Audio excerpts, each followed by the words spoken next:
Welcome to the Marc Steiner Show here in the Real News and another edition of Not in Our Name, which is our continuing series about the struggle for freedom and democracy and the end to the occupation in the Holy Land of Israel, Palestine. I'm Marc Steiner, and it's great to have you all with us. So, we've all seen the scenes of hundreds of thousands of Israelis demonstrating across Israel against the far-right government's push to overturn the power of the Supreme Court, to give more power to the right-wing religious fundamentalist settlers, to see increasingly fascistic laws being put into place to undermine the Israeli democracy, even with all its contradictions. Now, can you call for democracy in Israel and the fight to end the subversion of constitutional law without fighting for the rights of Palestinians and end of occupation? That's one of the questions. They're all very intertwined. And so we're seeing at this moment not only the rise of the right, but a new movement building. Could this be a movement of Israelis and Palestinians uniting for the future? Maybe yes, maybe no. Well, we're beginning this new series of conversations with rabbis and others on the eve of Passover, a holiday that's about the history and definition of it is about liberation and freedom and fighting for freedom. And today we talk with Rabbi Arik Ascherman, a Reform rabbi, executive director of the Israeli human rights organization Torat Tzedek-Torah of Justice, who has been beaten by settlers and police, stood trial for fighting against the occupation. He's a recipient of the Gandhi Peace Prize and a recipient of the Rabbi David Forman Memorial Committee's Human Rights Award, among others. And I welcome you back to the Marc Steiner Show. Good to see you, Arik. All right. It's nice to be back. Thank you. And back in the United States. Welcome back to the States for a minute. Right. It's very strange to be here while my country is falling apart and burning and be here. But I've been here speaking to people about the situation. So let's talk about that. You just said you see things falling apart, and the question is, there's so many levels to this. Let me just begin by talking about what appears to be Israel coming apart at the seams, and maybe that's over an exaggeration, but talk a bit about what you see. Well, first of all, when Yitzhak Rabin was assassinated, and many people gathered outside his house in solidarity and sympathy, and his wife, Leah Rabin, came out and she said, Chaval sharak batem akshav. It's a pity that you just came now. It's thank you for being here, but I wish you'd been here earlier. And that's kind of the way I feel when I see the hundreds of thousands of people in the streets in Israel, many people in the American Jewish community waking up. And I'm very grateful, and it's important, and it has a lot of potential. And yet I say, were things okay until now? It's not as awful and as taking the things to another level that we have with this current government and the convicted terrorists and people like. Or inciters like Ben-Gvir, Itamar Ben-Gvir, and Bezalel Smotrich, and everything else. It's not as if we were a paragon of human rights in the previous governments or under any government, and I suppose no government in the world is. So there's this. I feel this very strange conflict between how happy I am to see people waking up and wishing that they'd been here earlier, and you asked a very important question. What is this to do with the occupation? Within the protest movement, during the first week of the protests, there was a lot of talk from the podium about the occupation, and there was a backlash. And many said, this is not the time to talk about this. We need to have the widest tent possible. We need to bring in people from the right. We need to bring in settlers who have some understanding of democracy. And there's some strategic legitimacy to that. But the fact is that it is very difficult after 55 years to call Israel democracy when occupation continues. At the beginning, you could say that perhaps. You could say it was temporary.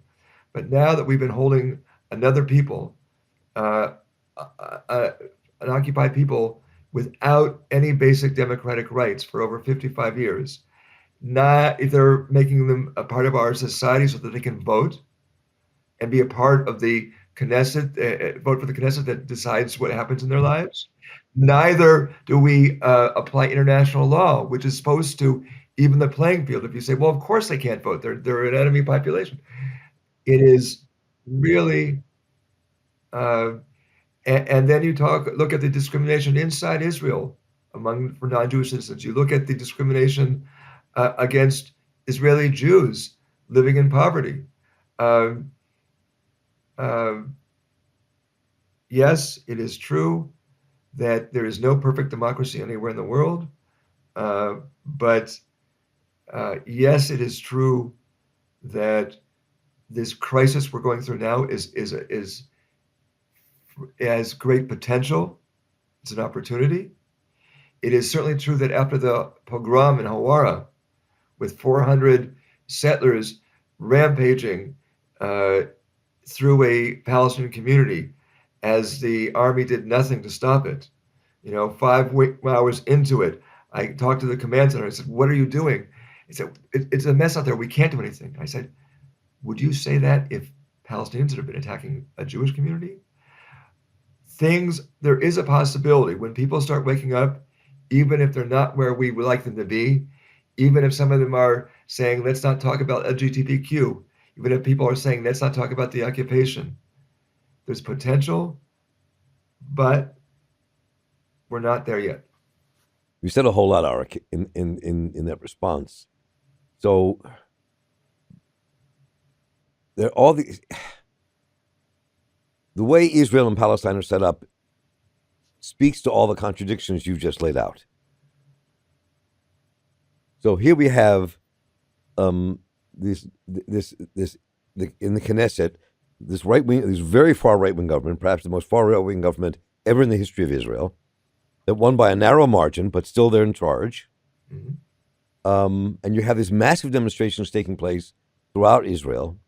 Very few Palestinians involved. Palestinians not allowed to speak from the platform or fly their flags. I'm curious how you see this playing itself out. I mean, is there a kernel here that a broader movement can take place that unites Israelis and Palestinians, Arabs and Jews, Christians, Muslims and Jews, or do you think that the divide is so deep that it cannot be bridged in the crisis they're facing now, given the hundreds of thousands of Israelis saying no to this right-wing government? That's an open and maybe even not an answerable question. I do see a gradual change within the protest movement. And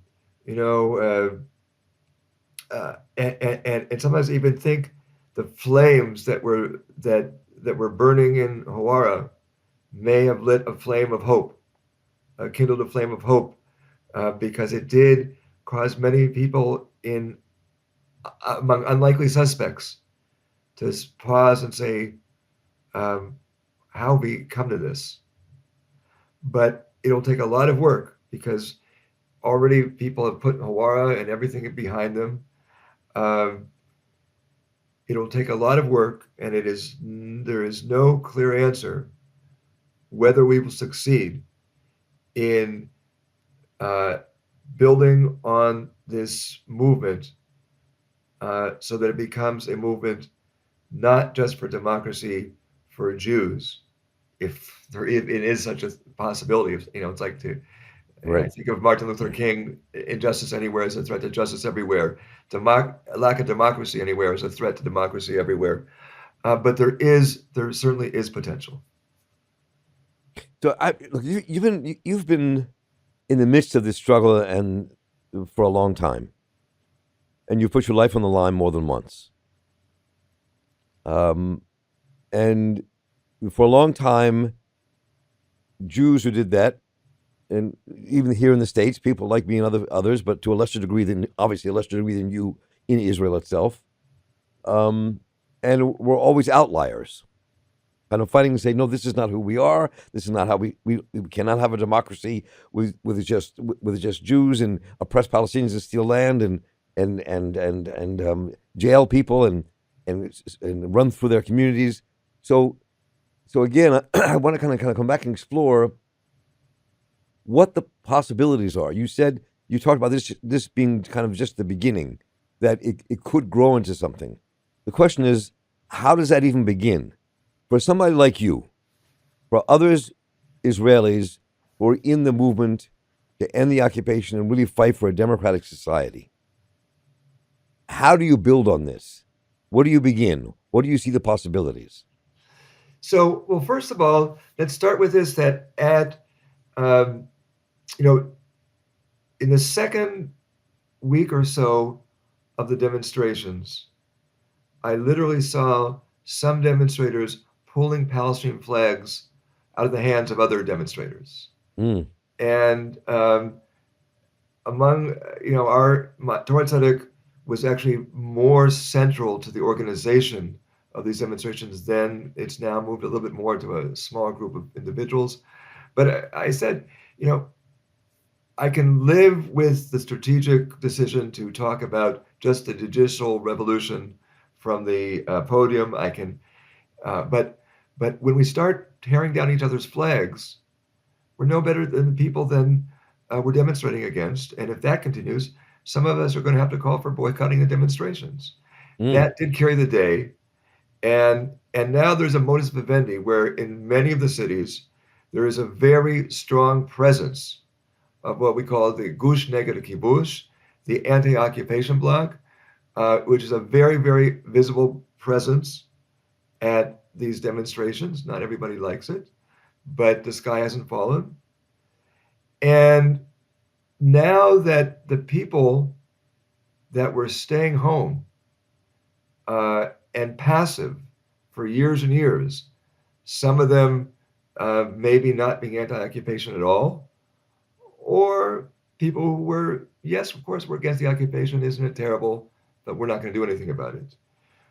When they're now in the streets, that is something, when they've been partially wakened up, now that is something to build on. We need, and we're trying to talk to them at the demonstrations and elsewhere about what is democracy? What is democracy about? And what could be democracy? And so the fact that they're out of their houses and in the streets means that we can start a conversation, we can have a conversation in a way that we couldn't before. And so that's why there's potential. It's up to us now. It's up to us to successfully, in the WhatsApp groups, in the discussions that happen when someone comes up to you and says, "Why are you holding that sign?" In all the discussion that's taking place in traditional and in social media, we need to stay on message and on target to make sure that people don't go back to sleep. I'm going to come back to that. I'm thinking about people in this new government, like Itamar Ben-Gvir, who are calling for what's tantamount to a nationalist militia to take hold, to confront the demonstrators, but also to confront the Palestinians. How dangerous is it at this moment that Ben-Gvir and other religious Zionists and right-wing nationalists are really in power and pushing power from the right, even pushing Netanyahu further right? I mean, talk about what the danger you see in that, or what you see happening. It's incredibly dangerous. It's terrifying. And, even among Palestinians, after the elections, many of us were much more concerned than they were.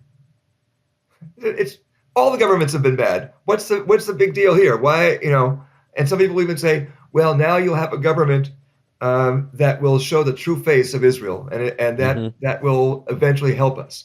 I remember hearing that also being said when Ariel Sharon was elected. Now, the Palestinians I'm working with are speaking differently. I think it's also sunk in for them that as bad as things were, sadly, they can be worse, and this government is worse in terms of the whether you're talking about it's already been true that so rarely does anyone ever pay any price for being violent or for taking over Palestinian land, even land that Israel knows, according to its own maps, belongs to Palestinians.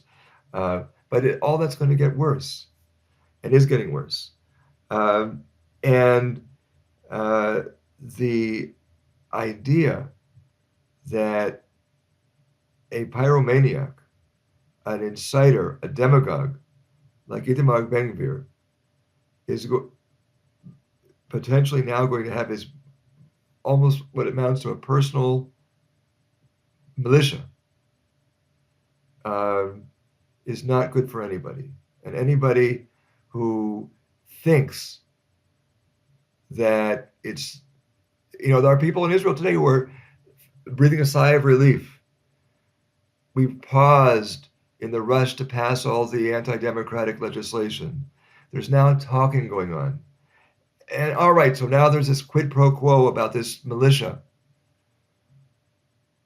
I don't think they understand just what this could mean. I mean, basically, as the proposal now stands, anytime the prime minister can declare a state of emergency, and then the security cabinet, which are all part of the ruling coalition, which include only are basically all radically oppressive parties with a radically anti-human rights agendas, can give that militia basically free rein to do almost anything.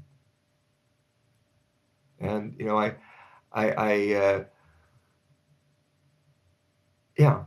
just that is simply terrifying.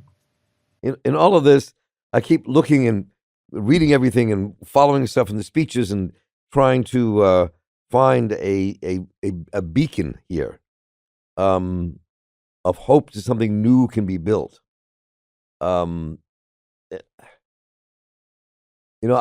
I was in Israel, I suppose I would be in the streets as well, as you were in the streets. On the one hand, there seem to be so many divides at one time. This is clearly dividing the Jewish world and is dividing the Israeli society, this right-wing government. You have reservists saying we're not going to fight. We have Air Force pilots saying we're not going to fight and fly. And so someone said to me today that you could see a civil war inside of Israel between Jews alone. Is that? It's absolutely true. And there's an irony that in his speech yesterday, Netanyahu used the same biblical story that I've been repeating as I speak. Of the two women come to King Solomon, one whose baby has died in the night, and then she switches the babies in the middle of the night, and they both come and say the live baby is mine, and then King Solomon says, "Oh, I'll bring my sword. We'll divide the baby in half and give each of them half." And the real mother then, of course, says, "Let her have it. I don't want the baby to die." And so sometimes I've asked myself, when we are having money flee the country, when we have people who are essential for our security, when there are still people that would throw us into the sea if they could, saying we're not going to serve, is there a point where we have to concede? But unlike the biblical story, if we were to do that, we wouldn't have a healthy baby. We'd have a very sick, even darker society than with all the problems we have now. And now let's make it even a little bit more complicated. We are out there fighting for a judicial system that has largely failed us. If I were to list the number of times that the High Court has ruled in accordance with human rights and international law, and when it hasn't, the amount of times where it hasn't would be longer, would be much larger. And we know that that doesn't mean that you take a hammer to destroy everything, because it will be worse. Because there have been cases where we have succeeded through the high courts, and to take that out entirely, it'll simply be worse. When I see signs at the demonstrations, Bagatz Shomer Kulanu, the Bagatz protects all of us, I say, that's not true. It hasn't. And you mentioned the reservists. Why are the reservists out there protesting? Because they say the Bagatz is our shakpatz, it's our flak jacket. According to international law, you're not supposed to bring something to an international court when there is a decent court investigating and dealing with things at home. When the fact is that neither soldiers nor civilians they end up paying a price either at home or abroad. And that leads to the violence that I've been a victim of. Not even to mention Palestinians, when people know that they're not going to pay any price, that they don't take any risk in carrying out human rights violations and even through violence. And but again, I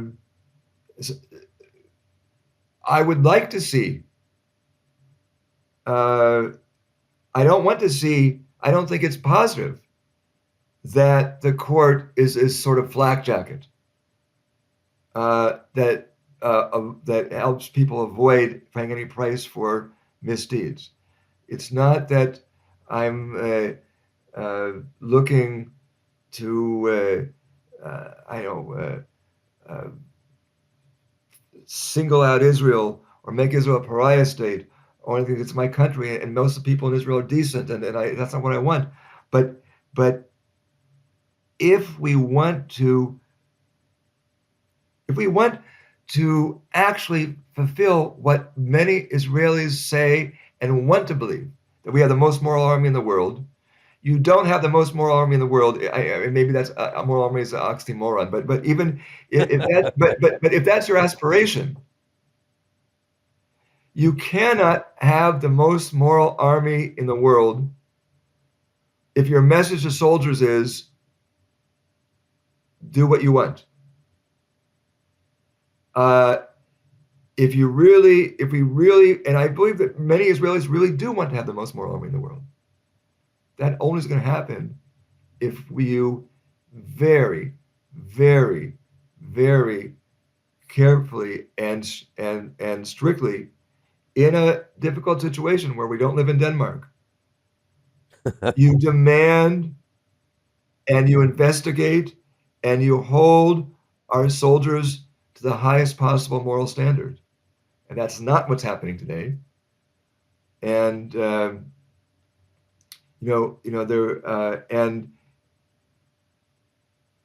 and that is what has to happen if we really want to live up to even our own aspirations. This is a combination. You have questions in my mind as I was listening to you. I was thinking about a book. I forget the author. Years ago, I read Between a Rock and a Hard Place about Israel. And that's where I think this moment is. And so the two-part question here is,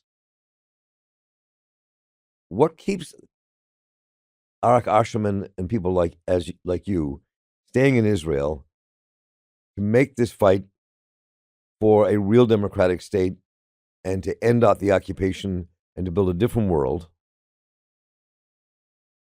in the face of the power of the right that you see, but you're still there doing it? And what is it that gives the hope that it can change, that a new world really can be built with Palestinians and Israelis living side by side? So the first thing that keeps me going is Shabbos. That the Jewish tradition where you take a day off, and Rousseau's words, force yourself to be free. But it's also what I just said. For all the injustice and evil that I've seen, and I'll also admit that one of the most devastating things about this last election was, generally because even though there were always human rights violations, they were a little bit under the table because it wasn't the national ethos. Bezalel Smotrich's campaign slogan is, if you vote for me, you know what you're going to get. And so we had 10% of Israelis who knew just what they were voting for. But nevertheless, I continue to believe in the basic goodness and decency of the vast majority of my fellow Israelis. And if I didn't believe that, and I've been doing this for over 27 years. Yes, you have. I think I would have given up a long time ago if I still didn't have that belief in the basic decency of my fellow Israelis. You had mentioned that, of course, Passover is coming up.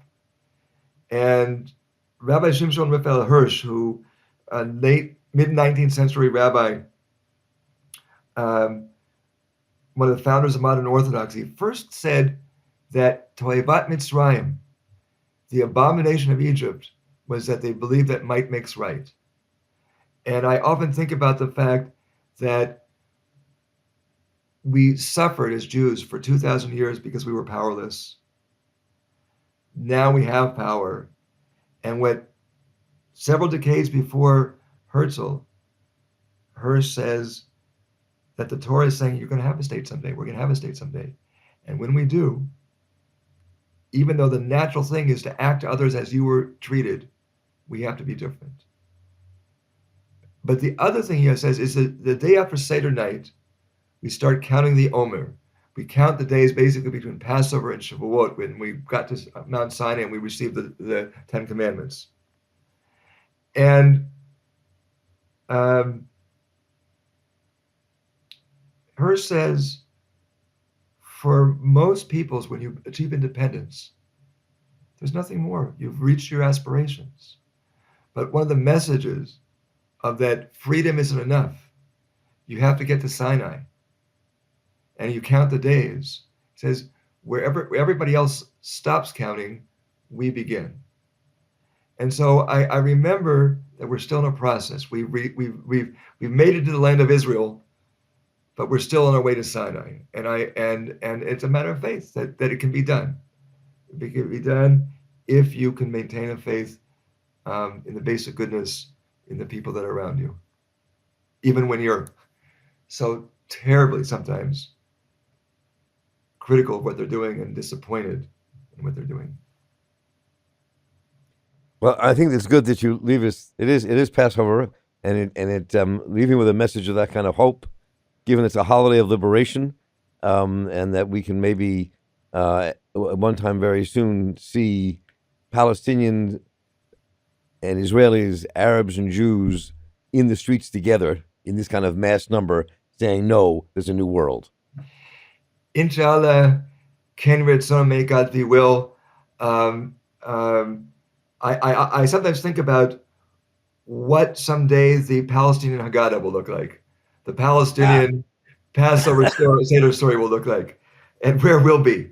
But yes, ultimately, we have to work for the day when we're all going to sing at the shores of the sea, when we're all going to be, in Martin Luther King's words, free at last and free together. And at 63, having done this for over 27 years, and we've known each other for most of those 27 years, I think a lot about, we also start reading the Pirkei Avot right after Passover. And we're told, Lo alecha hamelacha ligmor, you are not expected to do it all, but neither are you free to desist. And we're also taught, b'makom she'en hanashim yishtadel liot ish, when nobody else is acting with basic human decency, you have to be that person. If I could re-edit that, I would just say it has to be the group of us, because we have to do it together. To get to freedom together, we have to work for it together. Arik Ascherman, thank you so much for the time. I know it's limited today. I really appreciate you being with us. Look forward to many more conversations as we continue our series, Not in Our Name. Thank you for your work, and thank you for your time. Thank you. Be well. I deeply appreciate it. And I hope you all enjoyed our conversation today with Rabbi Arik Ascherman. And thank you all for joining us today. Let me know what you thought about what you heard. Write to me at mss@therealnews.com. I'll get right back to you. And while you're there, go to www.therealnews.com/support, become a monthly donor, become part of the future with us. So for David Hebden and Kendall Rivara and the crew here at The Real News, I'm Marc Steiner. Stay involved, keep listening, and take care.